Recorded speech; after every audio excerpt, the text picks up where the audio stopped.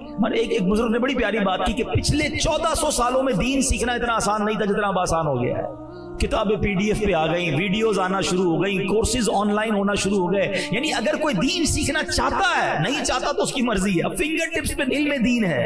ارے وہ زمانہ تھا لوگ اونٹوں پر گھوڑوں پر, صحابہ کرام نے 6 مہینے کا سفر کیا ایک حدیث سننے کے لیے. آج کمپائل کر کے بکس ہیں, ذرا آپ انٹرنیٹ پہ سرچ کریں, کتابیں موجود ہیں, PDF پہ موبائل میں آ جاتی ہیں, ایپلیکیشنز مل جاتی ہیں, آڈیو بکس آ جاتی ہیں. اگر نہیں سیکھنا تو اور بات ہے. ایک جملہ یاد کر لو, کام آئے گا. جس کو کام کرنا ہو نا, کوئی بھی کام کرنا ہو, اس کے لیے راستے بہت, جس کو نہیں کرنا نا اس کے لیے بہانے بہت. اب آپ راستے نکالنے والے ہیں یا بہانے بنانے والے ہیں, یہ خود سوچ لیں. میری گزارش ہے اس رمضان میں انڈرسٹینڈنگ آف قرآن ڈیولپ کریں. اللہ کہتا کیا ہے قرآن میں, فرمایا کیا اس نے, مجھ سے کیا بات کی ہے رب نے, تو خدا را قرآن کو وقت دیں, قرآن کی اپنے تلفظ درست کریں.